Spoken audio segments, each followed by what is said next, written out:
At a glittering fundraiser, a billionaire's casual dare was supposed to amuse her wealthy guests, until a young janitor stepped forward and played as if everything he had was at stake. The chandeliers of the Grandview Hotel ballroom shimmered overhead, scattering light like gold dust across the polished marble floor. The effect was dazzling, as if the night itself had been designed to impress. Guests floated between tables, draped in white linen, their sleek gowns and sharp tuxedos adding to the opulence. Polite conversation mixed with the faint clinking of champagne flutes, a hum of privilege and ease. Against the far wall, almost forgotten in the swirl of luxury, sat a baby grand piano. Its black surface bore faint scratches, a silent contrast to the evening's perfection. Standing near it was Charlotte Whitmore, 43 years old, a woman who had long ago mastered the art of commanding a room.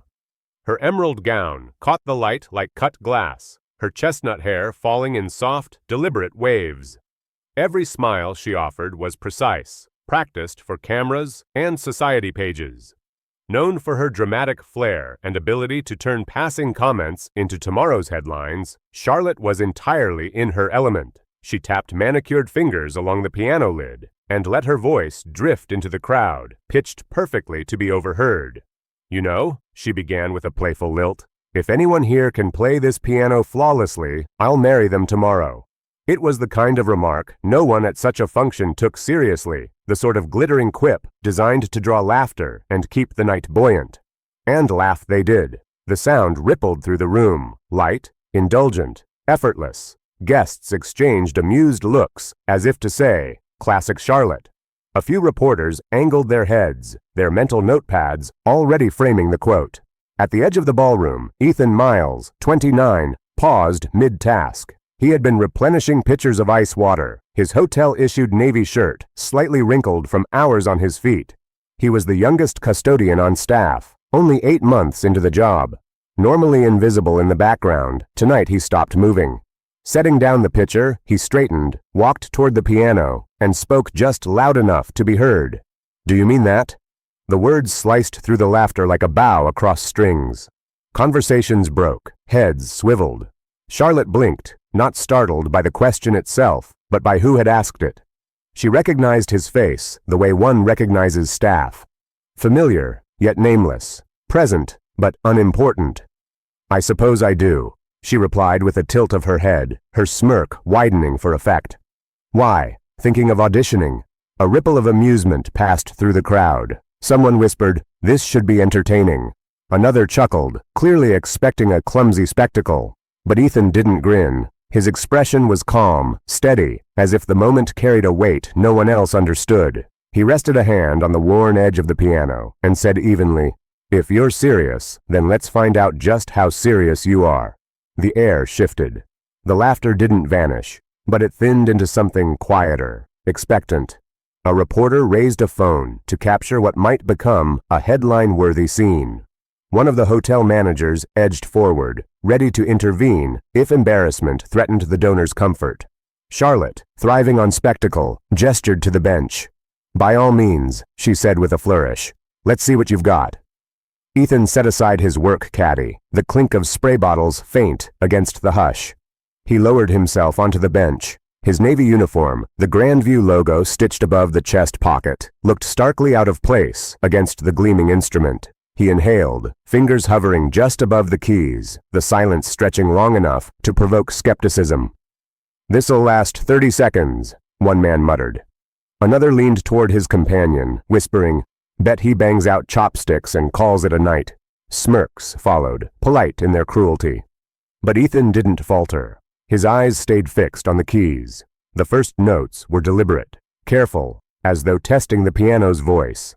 The tone rang imperfectly, but he adjusted without pause, his touch assured.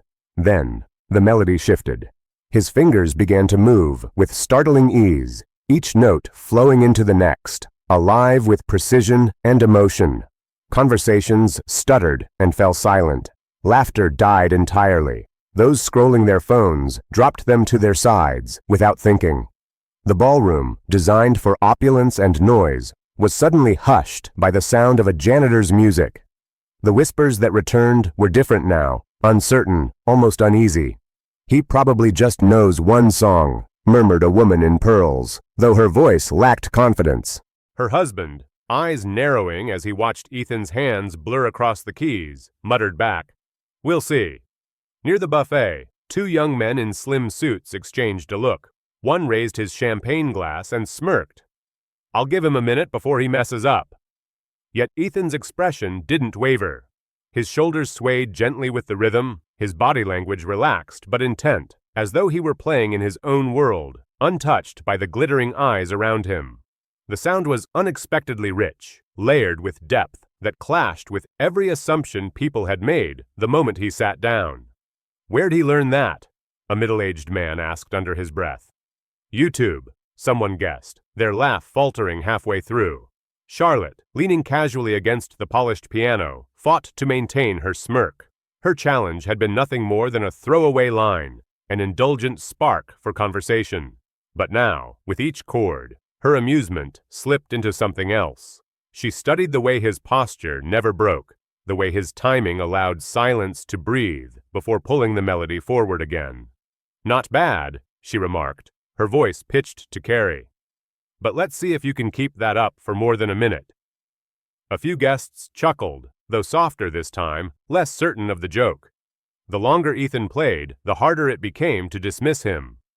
And so the night, designed to showcase wealth and social theater, turned into something entirely different. A silent contest between a billionaire's whim and a janitor's truth, played out note by note on a scratched piano under golden light. The Grandview Hotel had always been more than a building. To those who visited, it was a living monument to wealth, ambition, and a certain kind of American spectacle that never went out of style. Its ballroom, perched on the 12th floor, was designed for moments like this. A charity gala where the elite of the city gathered to showcase not only their philanthropy, but their presence. That evening, the chandeliers, each imported from Venice decades ago, hung like golden constellations, casting warm light across the marble floors, polished to a shine that could almost blind you. The air hummed, with the faint scent of gardenias, carefully arranged in crystal vases at each table. Every detail, from the starched linens to the monogrammed menus, whispered of money, precision, and the promise that this was not just an event, but an occasion to be remembered. Guests moved fluidly, their voices rising and falling like the tide. The women were wrapped in gowns that shimmered like rivers under moonlight, sequins and silks shifting with each step. The men wore tuxedos tailored to perfection, their polished shoes clicking against the floor in a rhythm that spoke of power and confidence. The sound of champagne glasses clinking mingled with the faint strains of a hired string quartet, who played in a corner, offering soft notes meant to complement conversation rather than overpower it. And at the center of it all stood Charlotte Whitmore, a woman who had long ago learned how to command a room without ever raising her voice. At 43, she wore her age not as a burden, but as a crown. Her emerald gown hugged her form with the kind of precision that only custom work could achieve, its color chosen not just for beauty, but for impact. Against the pale marble and golden light, she was the flame in the room, and everyone else seemed drawn to it. Her hair, chestnut with just the faintest threads of auburn, had been styled into soft waves that framed her face. Her smile, controlled, deliberate, was the kind of smile that never gave away too much, but always promised there was more behind it. Charlotte was not new to this. For over a decade, she had built her reputation as a philanthropist, a socialite, and, most importantly, a storyteller. She understood that wealth, by itself, was not enough. In a city where there were many millionaires and more than a few billionaires, what made someone stand out was not the size of their bank account, but the spectacle of their presence. Charlotte had perfected the art of turning a phrase into a headline, a casual remark into a conversation piece that lasted for weeks. Tonight would be no different, or so she thought. She stood with a small circle of reporters and donors, leaning casually against the baby grand piano that sat near the edge of the ballroom. The instrument looked slightly out of place in all the grandeur. Its surface bore faint scratches, the edges worn by years of use, as if it had belonged to another era of the hotel's life. In truth, it had. The piano had been in the Grandview since its opening in the 1920s. when jazz poured through these walls, and prohibition was still the law of the land. It had seen generations of players, some professionals, some hotel guests emboldened by drink, and occasionally someone who thought they could play but should not have tried. Charlotte tapped her manicured fingers along the lid, her nails making a faint, rhythmic clicking sound. Her eyes moved across her audience, catching the light of a camera flash here, the admiration of a donor there. She knew what they expected, a sharp quip, a bit of theater to spice up the evening. She delivered. "You know," she said, her voice carrying just enough to catch attention without sounding forced, "if anyone here can play this piano flawlessly, I'll marry them tomorrow." The laughter was immediate, swelling through the circle and spilling outward. Heads turned, glasses lifted.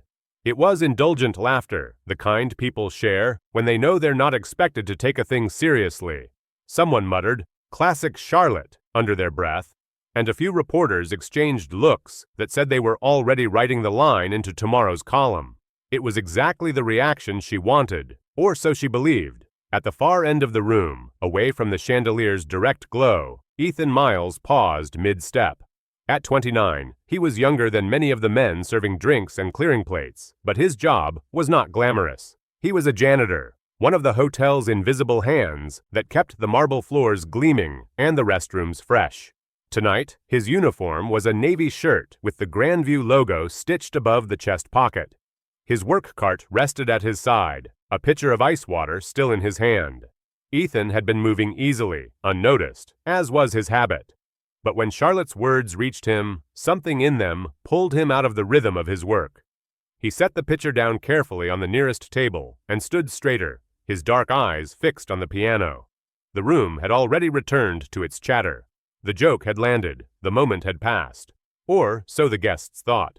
But Ethan began walking forward, each step measured, steady, almost like he was moving toward something inevitable. The sound of his shoes against the marble was faint compared to the noise of the crowd, yet for some reason it carried. A few people noticed him, glanced once, and then looked again, surprised that someone in uniform was walking toward the center of attention. Charlotte caught the movement and raised her eyebrows, her smirk deepening in curiosity. She was used to attention, but not from this direction. Ethan stopped at the piano, resting one hand lightly on its edge. His voice was quiet, but there was steel beneath it. "Do you mean that?" The question cut through the conversation like a blade. Conversations halted mid-sentence, heads turned, and suddenly the gala's energy shifted. The laughter that had greeted Charlotte's words moments ago now dissolved into silence, the kind of silence that comes when people are waiting to see what happens next. Charlotte's gaze swept over him, her smirk never fading. She recognized him. Everyone did, in the way one recognizes the staff. Familiar face, familiar uniform, but no name attached to it. Her tone was playful, dismissive. "I suppose I do," she said, tilting her head just slightly. "Why, thinking of auditioning?" The crowd chuckled, but softer this time, uncertain. Ethan didn't smile. He didn't flinch. He moved closer to the piano, his hand brushing over its worn wood, as though it were an old friend. "If you're serious," he said evenly, "then let's see how serious you really are." The air thickened. A ripple of whispers ran through the semicircle of donors, reporters, and onlookers. One man leaned toward his companion and murmured, "Oh, this is going to be interesting." Another chuckled, but the sound was hollow. Everyone was leaning in now, their curiosity outweighing their amusement. Charlotte, enjoying the attention but sensing the shift, gestured toward the bench with a dramatic flourish. "By all means," she said, her tone still laced with mockery. "Show us what you've got." Ethan placed his work caddy gently to the side. He eased himself onto the bench, the navy uniform stark against the piano's polished black. He inhaled, fingers hovering just above the keys, and for the first time all night, the ballroom was utterly still. From the back, someone muttered, "This will be over quick." Another voice, amused and skeptical, whispered, "I'll give him 30 seconds." Ethan didn't respond. His gaze stayed fixed on the keys. His fingers descended. The first notes rose into the air, low, deliberate, testing the piano's voice. The sound was imperfect, but within seconds, his touch adjusted, and the melody began to unfold. And that was the moment everything changed. The laughter stopped. Conversations froze. The air itself seemed to pause as the young janitor began to play, not like an amateur fumbling at a gala piano, but like someone who had been born to it, as if the keys were an extension of his very being. Charlotte's smirk faltered for the first time. She had wanted a laugh, a headline, maybe a story for the society pages. But now, with every measure, she realized she had set something in motion that no amount of charm or control could reel back. The dare had been hers. The moment was no longer. For a moment, the ballroom seemed suspended in time. The hum of polite conversation that had filled the Grandview Hotel only minutes earlier had gone flat, replaced by something quieter, heavier, a silence that carried its own weight. The joke had been made, the laughter had bubbled, and Charlotte Whitmore had played her role with ease. She had expected her remark to land like every other one-liner she had ever tossed into the air, a spark, a flicker, then gone. But the janitor hadn't laughed. He hadn't retreated into the background. He had walked forward. And now here he was, seated at the baby grand piano, his navy blue uniform stark against the gleaming black wood. Ethan Miles, 29 years old, a man who most guests had probably passed dozens of times without remembering, was suddenly the focal point of the evening. It was a curious sight, almost absurd if judged by appearances alone. The gala was a theater of perfection. Emerald gowns, polished cufflinks, champagne poured with precision into fluted crystal glasses. And at its center, the one drawing all eyes, was a young man whose work that evening had been refilling pitchers, emptying trash, and polishing floors. He should have looked out of place. He should have felt out of place. Yet, as Ethan adjusted his posture at the bench, laying his fingers softly on the keys, there was nothing hesitant about him. No trace of apology or nervousness. His expression was calm, unreadable, as if he knew something the rest of them did not. From the front row of the gathered onlookers, a man in his 50s leaned toward his wife, his lips curling in a smirk. "This will be over in 30 seconds, he whispered, his voice carrying just enough for others nearby to hear. Behind him, two young men in sharp tuxedos stifled their laughter. One raised his half-empty glass of champagne and said with a low chuckle, "He's going to bang out chopsticks, and that'll be that." The other grinned, nodding in agreement. Charlotte heard them. So did Ethan. She tilted her head, her lips curving into a smirk of her own. For Charlotte, it was still a game, still theater. But for Ethan, it wasn't. He pressed down gently on the first chord, his left hand deep and deliberate, his right hand lifting lightly into the higher registers.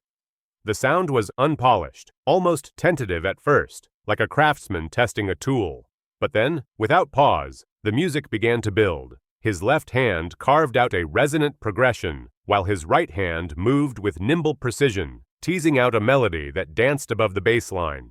The first 30 seconds passed, and no one moved. The man who had whispered about chopsticks sat straighter, his eyebrows pulling together. The champagne glass paused mid-air. From the back of the room, a hotel chef in a white jacket leaned against the doorframe, arms folded, his attention caught. Two waiters carrying trays slowed their pace until they stopped altogether, eyes drawn to the sound filling the ballroom. It was no longer just the wealthy guests who were watching. The staff, the invisible, the unnoticed, had turned too. Something was happening, and no one wanted to miss it. Charlotte crossed her arms over her chest, still trying to project nonchalance. "Talent can come from anywhere," she said to no one in particular, her tone breezy, though the slight edge in her voice betrayed her. She had not expected this. Not from him, not from anyone. Ethan's expression did not change. He remained steady, his gaze fixed on the keys, his shoulders relaxed. But the music was shifting. It grew richer, layered, the left hand rumbling like distant thunder, while the right hand spun notes like light through stained glass. The melody wasn't just pretty, it carried something else, something that pressed into the room like a story unspoken. From the far left, a man in a dark gray suit muttered under his breath, "Bet he still can't read sheet music." His voice was low, but Ethan heard it. He didn't flinch. He didn't even glance up. Instead, his right hand struck a clear ringing note, high and bright, before spiraling effortlessly back into the melody. The timing was deliberate, almost like an answer without words. A woman in the front row, her arms folded tight against her sequined dress, tilted her head. Her voice carried into the silence. "Where did you learn to play like that?" For the first time since he had sat down, Ethan spoke. His voice was even, unhurried. "Not here." It was an answer so simple, so unspecific, that it carried weight. It didn't tell them what they wanted to know. It hinted at something they didn't. A few guests chuckled softly, but the laughter was different now. Not mocking, curious. Charlotte tapped the piano lid again, her emerald bracelet catching the light. "All right then," she said, her tone carefully measured. "Surprise us." It was meant to reassert her control, to remind the room that this was her gala, her stage. But the balance had already shifted. Ethan's hands moved faster now, cascading down the keys with runs that seemed to test the piano's very limits. His left foot pressed the sustain pedal at perfect intervals, allowing harmonies to hang in the air like echoes before dissolving into new ones. Each sequence was deliberate, confident, but alive with improvisation, as though he were building something in real time, something he had not fully planned, but knew instinctively how to complete. The murmurs died. The smirks disappeared. Even the man in the dark gray suit straightened in his chair, no longer daring to scoff. Charlotte leaned her weight against the piano, her arms folded tight now. Her eyes were fixed on Ethan, not with irritation anymore, but with calculation. She was measuring him, not against her jest, not against the crowd's amusement, but against something she couldn't quite name. The change in the room came quietly at first, almost imperceptibly. The guests, who had moments earlier looked at Ethan like a novelty, now began to shift their expressions. Their eyes softened, their brows furrowed.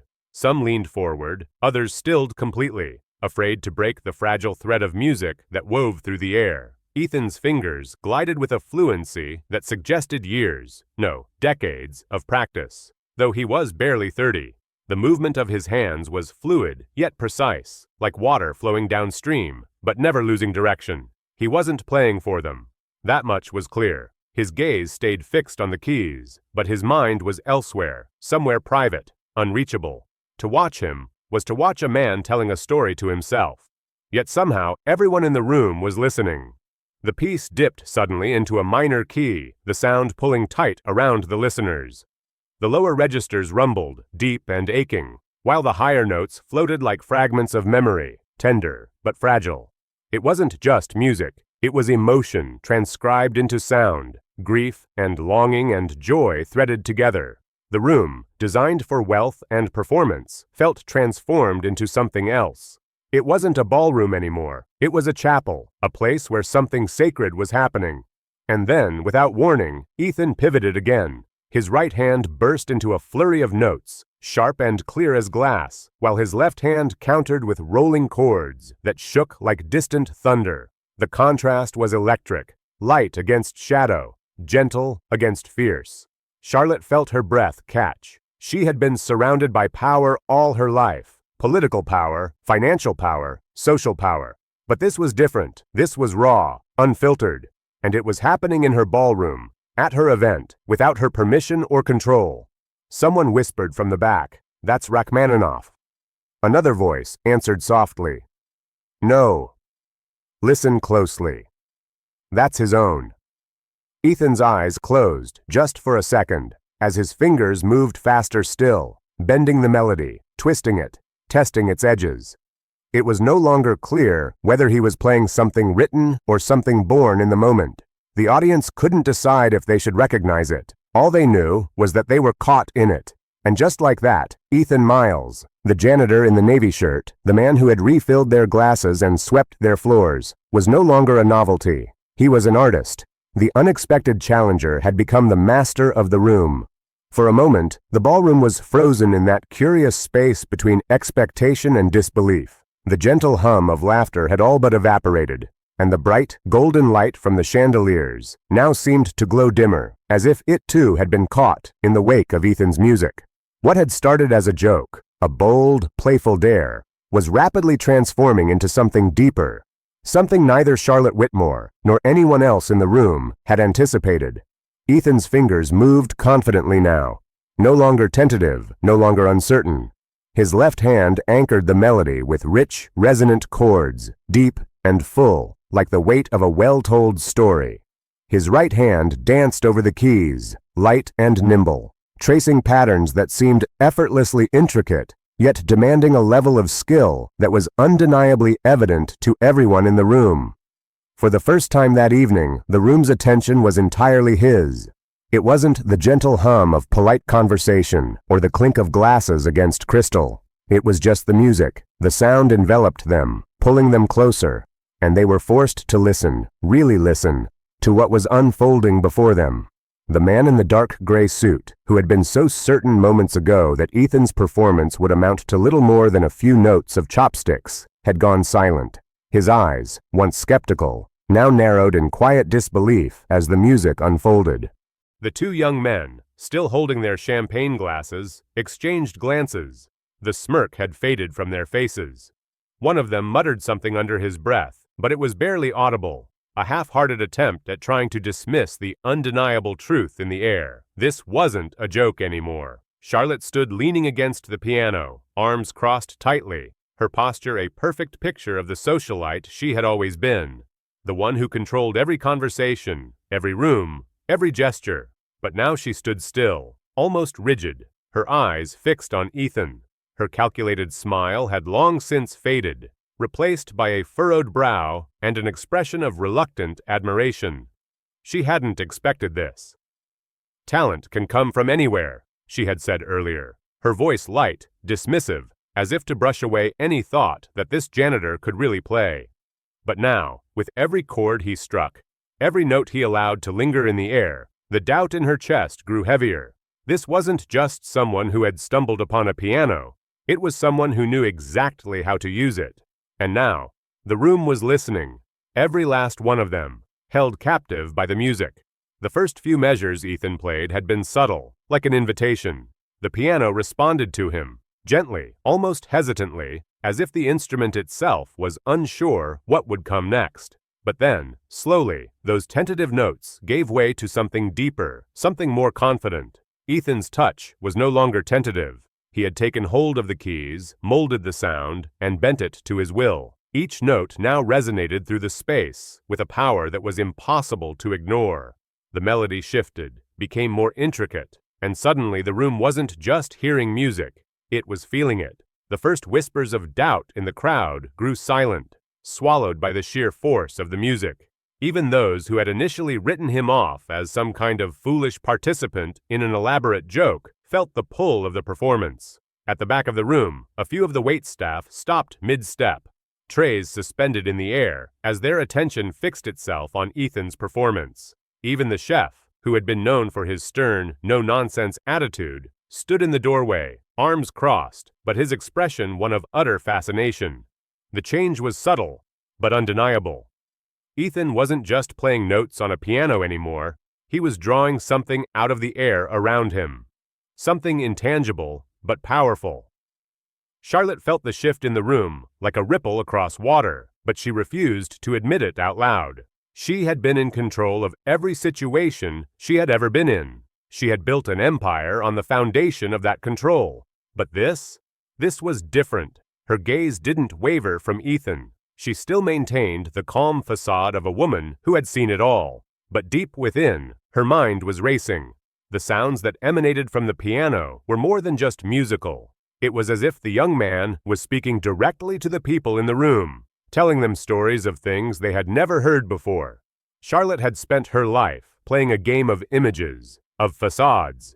Yet here was Ethan, playing from the depths of something real, something raw. From the back of the room, a voice broke the silence, though it was barely a whisper. It was an older woman with silver hair and a pearl necklace, her hand clasped tightly around her drink. She leaned toward her companion and said, "He's actually good. Really good." The words were spoken without the usual condescension that often accompanied remarks like these. There was only genuine surprise. Charlotte's breath caught in her chest. The words stung, not because they were untrue, but because they were a reminder that she was losing control of a situation she had tried so hard to shape. A few moments passed in what felt like eternity. The music had a life of its own now, and Ethan was no longer simply playing for his audience. He was playing for himself. His fingers moved fluidly, effortlessly, as if the piano were a natural extension of his own body. There was no showmanship here, no desire to impress anyone but himself. But the sound he created, the way it filled the room and captured the air, was enough to make every single person in the room take notice. The murmur of whispers started again, though this time they were different. They weren't dismissive, they were inquisitive. The man who had once muttered about sheet music now turned to his companion and whispered something too soft for anyone else to catch, but the look on his face told its own story. Ethan's left hand hammered out a series of chords so deep, so full of resonance, that the floor beneath the ballroom seemed to tremble. The sound was thick and rich, like thunder rolling across a distant sky, and for a moment it felt like the entire building was vibrating in harmony with the music. The notes hung in the air, each one suspended, heavy, almost as if the room itself were holding its breath. The music began to wind down again, softer now, but still full of intention. The melody slowed to a tender, aching lullaby, each note a soft caress, each pause a moment of quiet reflection. Ethan's right hand fluttered over the keys, producing a sound that seemed so delicate it could shatter if touched too hard. People leaned in, without even realizing it, as if afraid that the slightest movement would disrupt the fragile thread of sound that connected them all. Even Charlotte, ever the master of keeping herself at a distance, felt the tug of the music, pulling her in, making her feel something she hadn't felt in years: vulnerability. The young man at the piano wasn't playing for applause. He wasn't playing for validation. He wasn't playing to entertain the wealthy guests of a gala. He was playing for something far more important. He was playing for truth. As the final notes trailed off, the silence that followed was so complete, so profound, that it seemed to hold its own weight. No one in the room dared speak. The applause they had all been waiting for, the polite, rehearsed clapping that followed such performances, never came.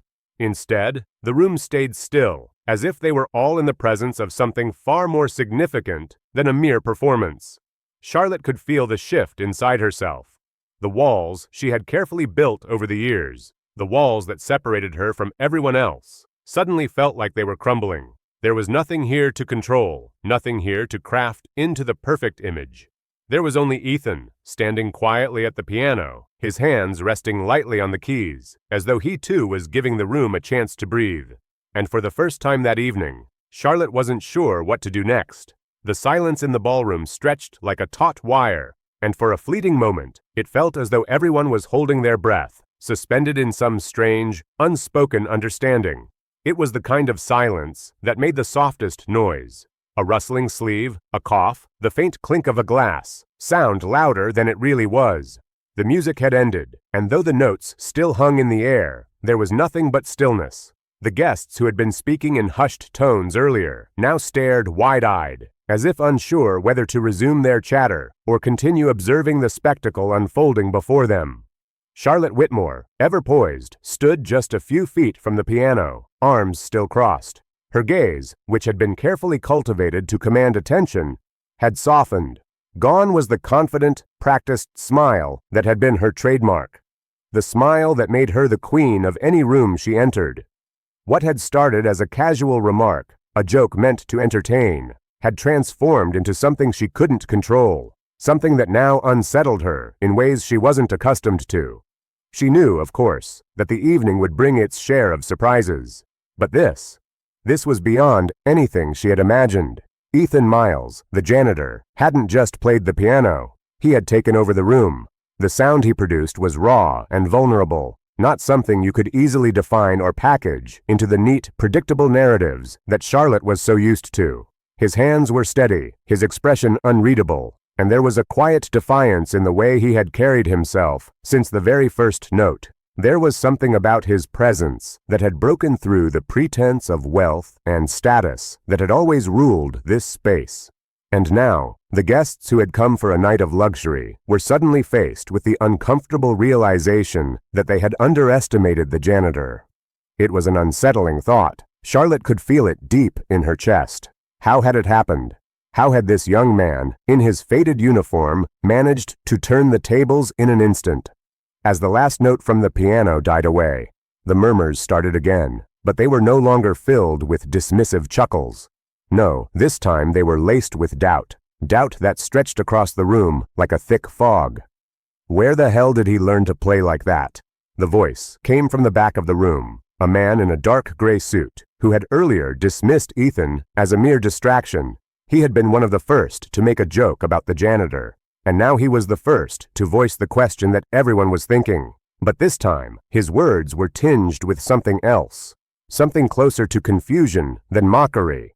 A woman in the front row, who had been sipping champagne and watching the performance unfold with something akin to disbelief, leaned toward her husband and muttered, "That wasn't just some parlor trick. He knows what he's doing." Her voice was low but still sharp, as if she were trying to convince herself as much as anyone else. And yet, even as the whispers grew, there were still those in the crowd who clung to the belief that this was all some sort of fluke. "Oh, it's a gimmick," one of the younger men in a tuxedo said to his companion. Though his tone had lost its earlier edge, he probably watched a few tutorials on YouTube or something, that's all. The words, though dismissive, were no longer spoken with conviction. They felt empty, as if the young man was trying to hold on to the illusion of control in a situation where none existed. His companion didn't reply. He had no answer. From the corner of the room, the hotel chef, who had been watching Ethan with an almost reverential air, finally spoke up. There's no way he picked that up from a screen. His voice was low, but it carried the weight of someone who had seen enough in his life to know when something was genuine. The other guests, who had been pretending to laugh off the performance, turned to listen. But the real shift didn't come from the whispers. It came from the eyes that had been watching Ethan, carefully, calculatingly, since the moment he began to play. Charlotte hadn't moved from her spot at the piano, but her mind was racing. She had spent her life turning every encounter, every moment, into something she could control. And here, in front of her, was a man who had just completely flipped that dynamic on its head.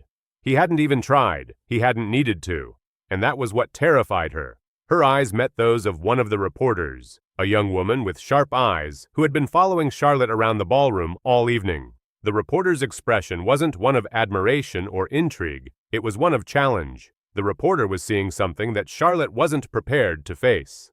The crowd, the wealthy donors, the hotel staff, were all waiting for her to take charge, to make this moment fit into the story she had crafted for herself.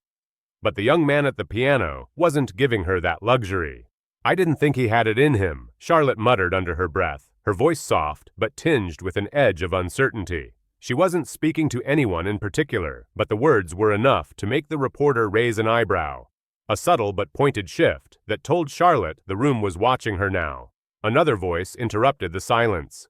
It came from a woman who had been standing near the piano, her arms crossed tightly across her chest, as she watched Ethan's hands move with unyielding precision. She hadn't spoken much throughout the evening, but now her voice cut through the murmurs like a sharp knife. "That boy's got soul," she said, her words filled with the kind of truth that you couldn't fake. She wasn't speaking to Charlotte, but to the entire room. She wasn't asking for approval, she was stating a fact. The air seemed to change again. For the first time, Charlotte could feel the weight of the moment settling around her. The shift in perception was unmistakable. People were no longer watching Ethan with curiosity. They were watching him with something deeper. The room had gone from polite interest to something that resembled respect, and that shift made Charlotte's grip on the situation slip further away. It wasn't just the guests anymore. The staff was noticing too.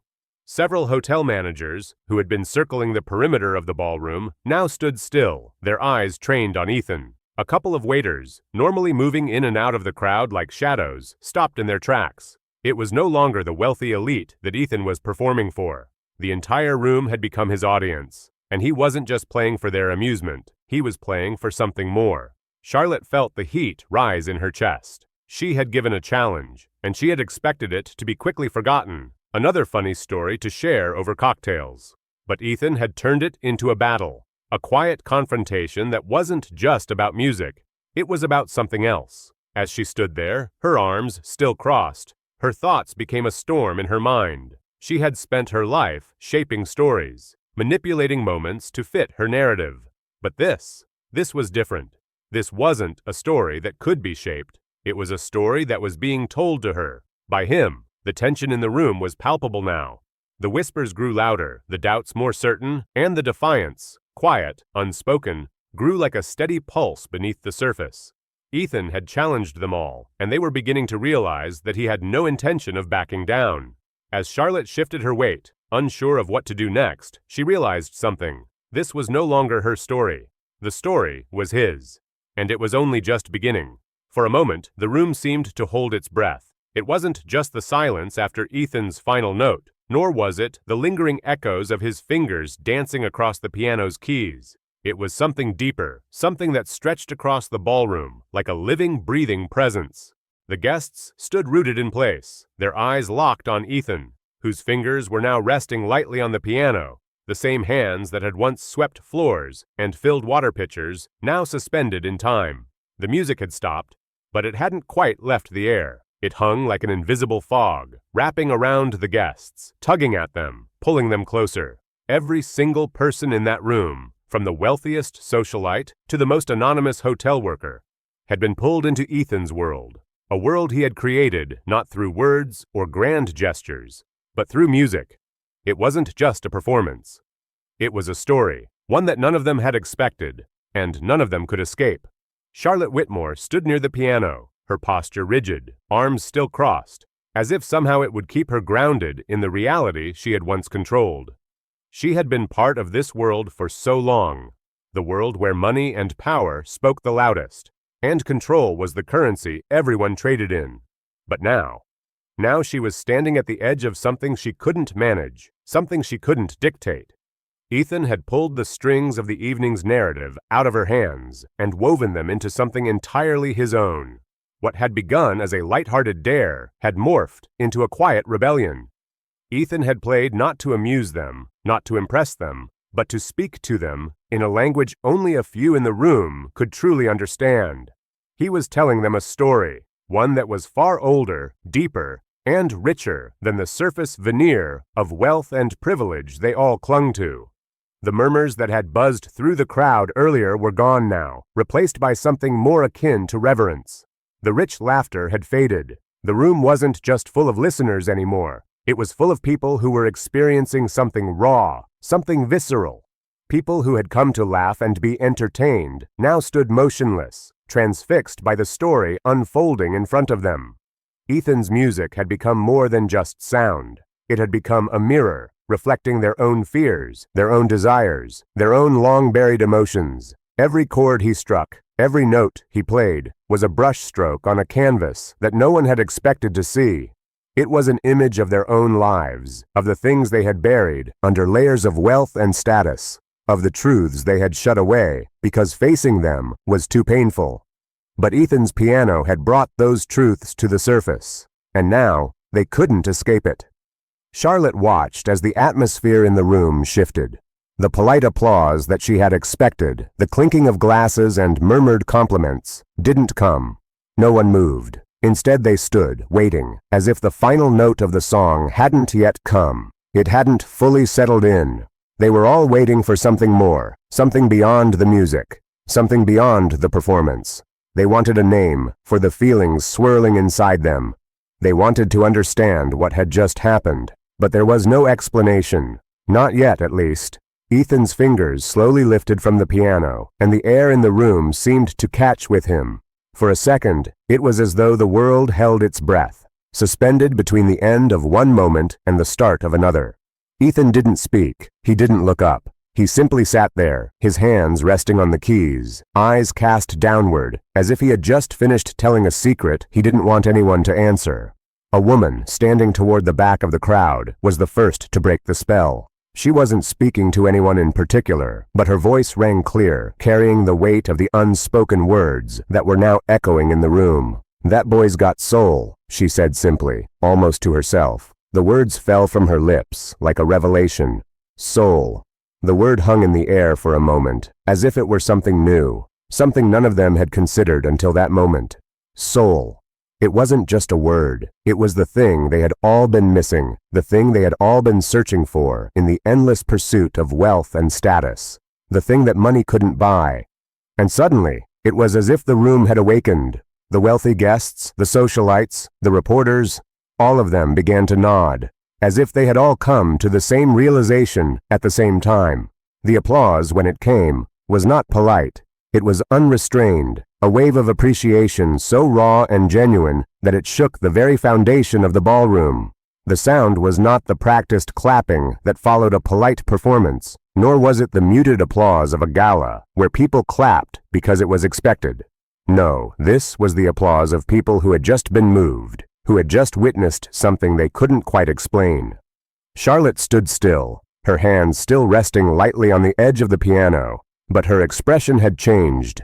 She wasn't watching the guests anymore. She wasn't trying to calculate the next move, the next line, the next headline.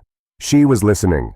Listening to the people around her, to the sound of the applause, to the realization that Ethan's music had done something far more important than she had ever done in her entire life.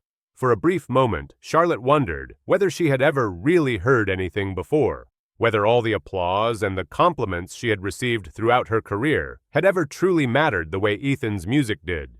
She had been at the top of her game for so long, but what had she built? What had she truly created? And then she heard the voice again, louder this time, coming from somewhere near the front.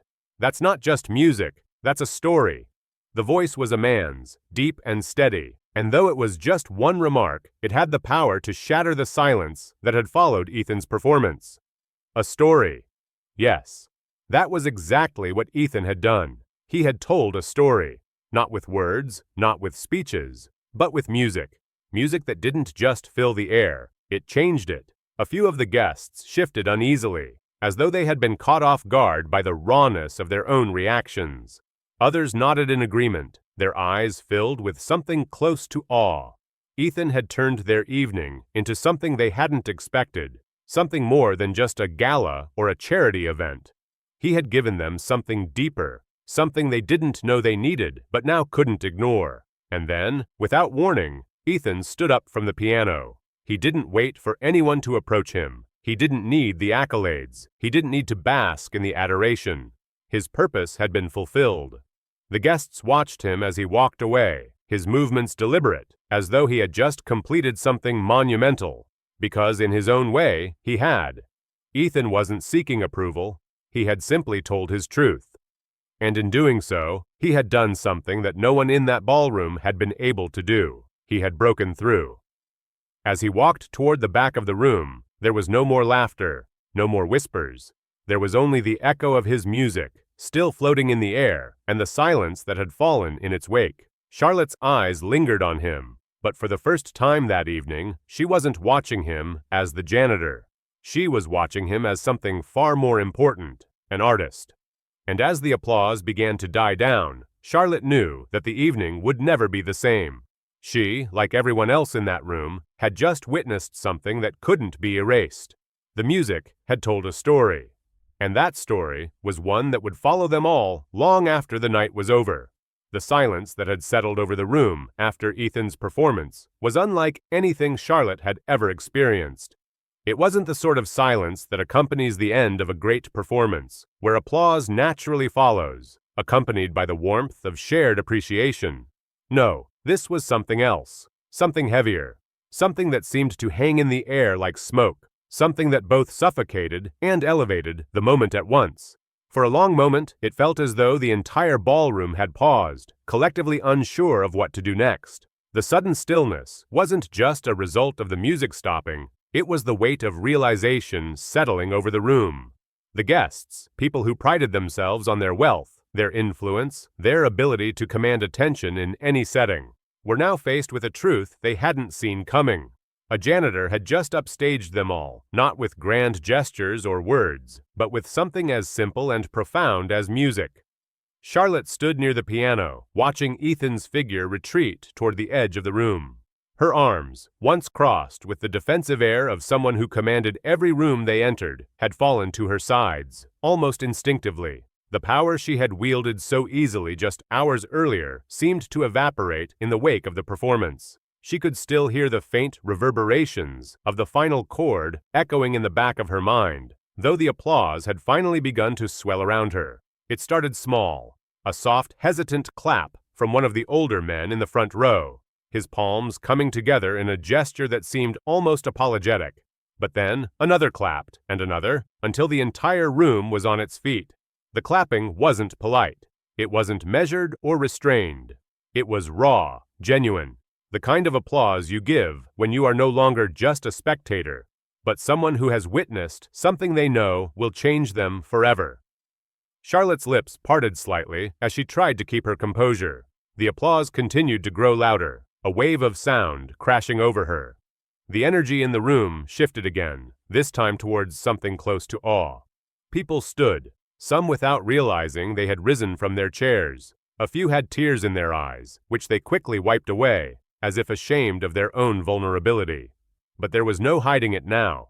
Ethan's music had done what Charlotte could never do. He had moved them.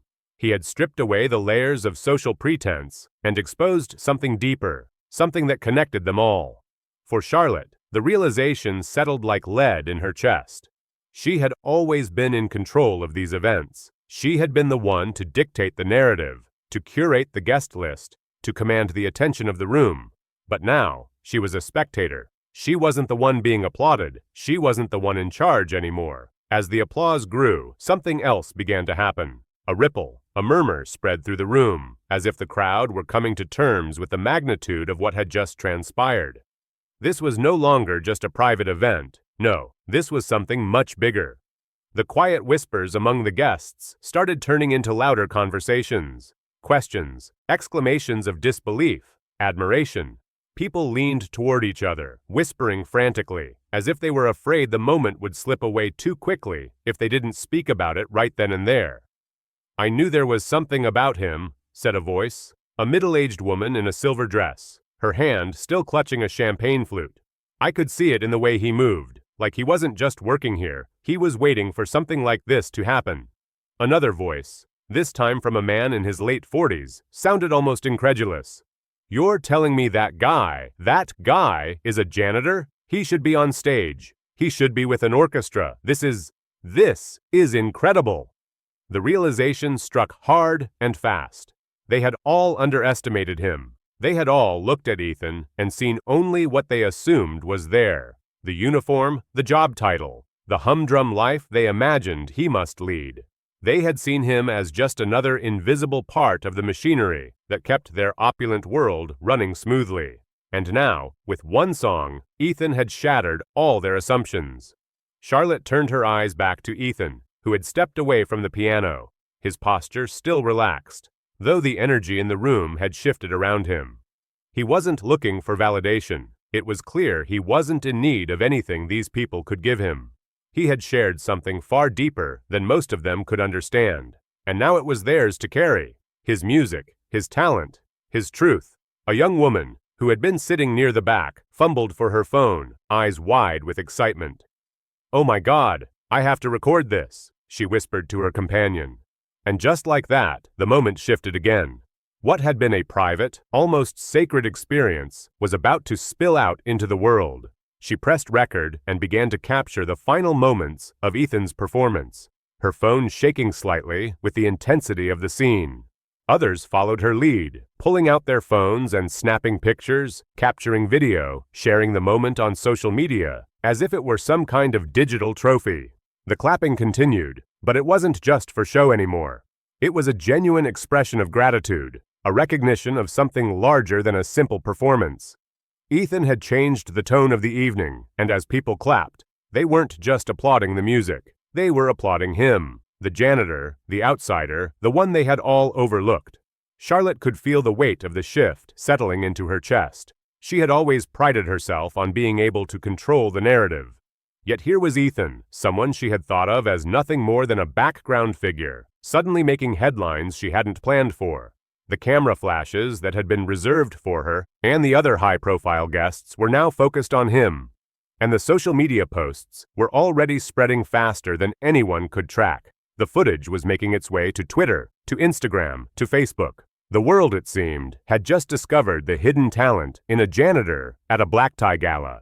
By the time the last echoes of applause faded, Charlotte felt the reality of what had happened settling in. Ethan wasn't just going to be a footnote in the evening's story. No, he was about to go viral. The clip of his performance was already starting to accumulate thousands of views. People were commenting, sharing, tagging friends. Hashtags like Sidarjir, I Hidden Genius, and Todinch Piano Janitor began trending, and before long, local news stations were picking up the story. Look at this, someone from the crowd whispered to their companion, holding up their phone. He's trending, this is insane. It wasn't long before the video reached the media, quickly gaining traction as one of the most unexpected, awe-inspiring moments of the year. The following morning, Ethan's name was everywhere, on news websites, social media feeds, and in every corner of the internet. By noon, his video had garnered millions of views. People were calling him a prodigy, the kind of raw talent who had been hidden in plain sight for years. It was a story the world couldn't resist sharing. A janitor, unnoticed by most, steps forward to play a piano and leaves the world changed. Charlotte's phone buzzed incessantly in her pocket. The first text she read was from her publicist. Is this your gala? The piano guy is everywhere. You need to address this. She sat down slowly, staring at the screen. Her thoughts raced, and a tight knot of frustration twisted in her gut. She hadn't expected this. None of them had. But Ethan? He didn't care about the attention. He wasn't concerned with being famous. He didn't seek the spotlight. What he had done had been a moment for himself, for the music, and for the room. The applause, the viral fame, the media storm. It was all secondary to what had just happened. As Charlotte watched her phone screen light up again with more notifications, she realized something profound. Ethan had just rewritten the story of the night. He had taken control of something no one had thought possible. And in doing so, he had created a legacy that none of them would forget. The applause might have died down, but the reverberations of that moment would be felt long after the gala ended. By the time the guests began to trickle out of the ballroom, the energy had shifted from exhilaration to something almost surreal. The excitement had settled into a quiet buzz, a steady hum of conversation, laughter, and speculation about the piano performance that had taken over the night. The Grandview Hotel's event, once carefully orchestrated and meticulously planned, had been transformed into something more than a gala. It had become a spectacle, a story everyone wanted to tell, a moment none of the guests would ever forget. But behind the glamour of the night, in the darkened corners of the ballroom, and beyond the flashing cameras, the real consequences were beginning to unfold. Charlotte Whitmore had spent the last few hours trying to process what had just happened. She had never been one to lose control, never one to allow a situation to slip away from her. But this was different. She couldn't shake the feeling that everything she had worked for, the reputation, the power, the image, had been turned upside down by a young janitor, a man who had played a piano for a few minutes and, in that time, completely rewritten the narrative of the evening. Charlotte stood at the back of the room, her posture as poised as ever, but beneath the surface, she was a storm of frustration and disbelief. Her phone, now buzzing relentlessly in her pocket, had become a constant reminder that this was no longer her event to control. Texts, emails, and social media alerts flooded in, each one a reminder that the world had witnessed something no one could have predicted. Ethan's performance was trending. Articles were being written. The video was circulating everywhere. In the corner of the room, a few of the hotel staff had begun to gather, speaking in hushed tones as they watched Charlotte. The whispers had started, and she knew what they were saying. The same people who had served her for years, the ones who knew her every need, now saw her in a different light. They were watching, waiting for her next move. Charlotte's gaze drifted across the room to the piano, the instrument that had been the stage for Ethan's unexpected performance. The piano, which had been a mere backdrop for the evening's festivities, now seemed almost sacred. It was as if the music that had filled the ballroom had etched itself into the very fabric of the hotel, leaving an indelible mark that would linger long after the final applause. Ethan had done something none of them could have predicted, and as much as Charlotte tried to push it away, she knew deep down that she couldn't ignore what had happened. Her publicist had been calling, texting, and emailing nonstop. Charlotte had been avoiding her, unsure of how to respond. How could she possibly explain what had just happened? How could she shape this story into something she could control? The truth was, she didn't know. The narrative had shifted, and no amount of PR spin could rewrite it. Charlotte, a voice called softly from behind her. She turned to find James Cole, the hotel's general manager, approaching. He was in his early 50s, a man who had spent his entire career in the hospitality industry, and his demeanor was calm, professional, exactly what Charlotte needed in a moment like this. But there was something in his eyes, something that told her he wasn't just here to talk about the night's events. He had come to deliver a message. "James," Charlotte said, forcing a smile. "What's the latest?" He paused, his eyes flicking over to the piano before meeting her gaze. "The social media is, well, it's blowing up. There's talk of interviews, features, maybe even an appearance on national TV." Charlotte felt a flash of irritation, but she kept her voice steady. "I know, I've seen it. The whole world's suddenly obsessed with the piano player. What do they want from me? A soundbite?" James shifted uncomfortably. "That's part of it. But I also wanted to let you know that people are starting to ask about Ethan. I've had a few inquiries from some of the press. There's even talk about the hotel offering him a performance contract. I'm not sure what you want to do about it, but—" Charlotte's heart skipped a beat. She had been so focused on managing the fallout from the evening that she hadn't thought about what was next. This was more than just a fleeting viral moment. Ethan had made a name for himself. The press was already sniffing around for an exclusive, and the hotel was considering offering him a contract. The idea was both absurd and incredibly appealing. "Do you think they're serious?" she asked, her voice low. James nodded. "They seem to be. There's real interest. People are calling it a hidden talent story, a discovery narrative. And, well, it could be good for the hotel. We'd get the kind of press money can't buy." Charlotte's mind raced. She had never been one to let a moment slip by without capitalizing on it. But Ethan wasn't just some performer she could sign to a contract. He wasn't one of the many entertainers she had cultivated over the years. He was different. He had changed the narrative of the night, and Charlotte wasn't sure how much of that she could control. What would happen if she brought him in? Would he play the game the way she wanted him to? Or would he keep doing things his own way? The thought unsettled her. And yet, there was something undeniably tempting about the idea of harnessing his newfound fame. Charlotte had worked too hard to let a janitor take center stage without reaping the rewards. "We need to act fast," Charlotte said, her mind already shifting into damage control mode. "Get the PR team in here. Call in the press. Let's find out what they're offering him. But we do this on our terms." James hesitated. "I don't think Ethan wants this. He's not one of the shiny new toys we normally sell. He's different." Charlotte glanced at him sharply. "I know what he is, James. I don't need you to remind me." Her voice softened slightly, but her eyes remained fixed on the piano. "But I'm not about to let this slip through our fingers. We'll find a way to make this work. We always do." James looked as if he wanted to say something more, but he held his tongue. He knew Charlotte too well.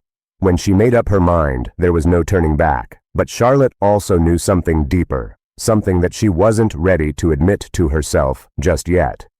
Ethan wasn't going to be her puppet. He wasn't going to just perform for the media and smile for the cameras. He had a depth, a quiet defiance that couldn't be ignored. He had his story to tell, and she wasn't sure if she could shape it the way she had shaped everything else in her life. As she watched Ethan walk through the door to the service hallway, disappearing into the hotel's labyrinth of back corridors, Charlotte's mind raced. She had started the night in complete control, but now, she wasn't so sure. This wasn't just about managing an image or keeping the guests entertained. This was bigger. And somehow, despite her best efforts, Ethan had seized control of the story. There would be consequences, but whether they were the ones Charlotte had planned for, or the ones Ethan had unwittingly set into motion, she couldn't yet say. What she did know, however, was that nothing would ever be the same, and for the first time in a long time, she wasn't sure whether that was a good thing or a bad one.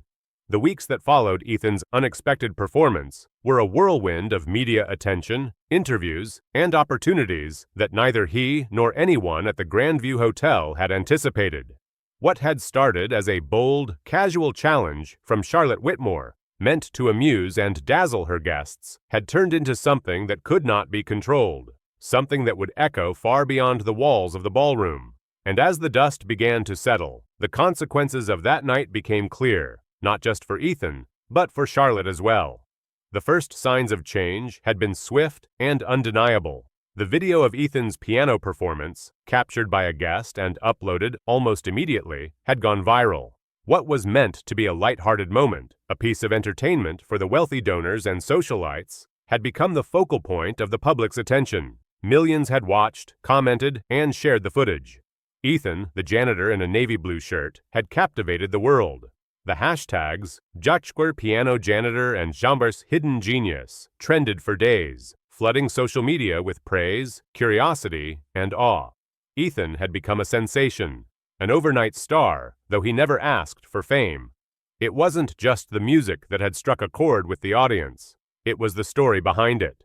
The idea that someone could remain invisible, performing for years in the background, only to step into the light and reveal a talent that no one had seen before, was a narrative that resonated deeply with people. His story became a symbol of hidden potential, of the untapped greatness that could be found in the most unexpected places. Charlotte Whitmore, on the other hand, was caught in the opposite storm. As the organizer of the event, she was at the center of the whirlwind of media requests, interviews, and questions. People weren't asking about the gala, about her charity, or about her foundation anymore.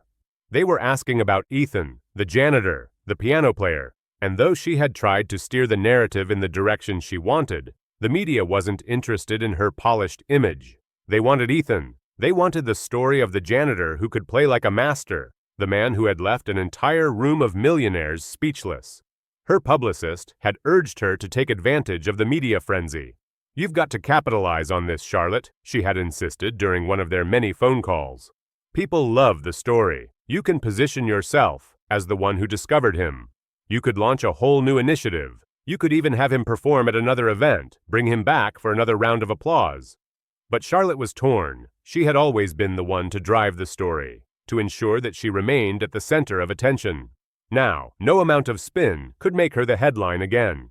She had issued the challenge, expecting a spectacle, but she had not expected to lose control. And yet, as much as she wanted to reclaim the spotlight, she couldn't help but feel something deeper shifting within her, a reluctant respect for the very man who had turned her world upside down.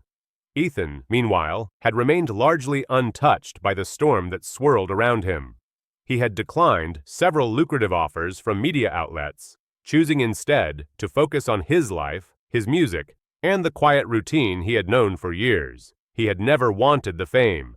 He never needed it. His music, he had always believed, was a private conversation between him and the piano.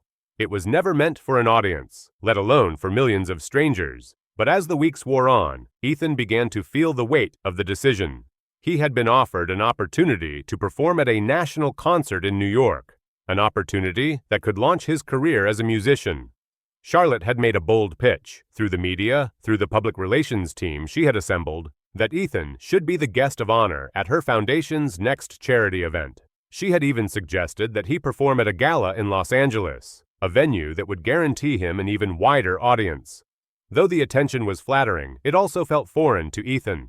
He hadn't sought fame, but there was something else tugging at him, something he couldn't ignore. His mother had always told him, "Your music is your story. Share it. The world needs to hear it." She had passed away when he was just 17, and for years his piano had been the only voice he could trust. Yet now, as he stood on the precipice of something bigger than he had ever imagined, he found himself at a crossroads. The decision wasn't easy. Charlotte had been persistent in her pitch. "You have a chance to make a real difference, Ethan.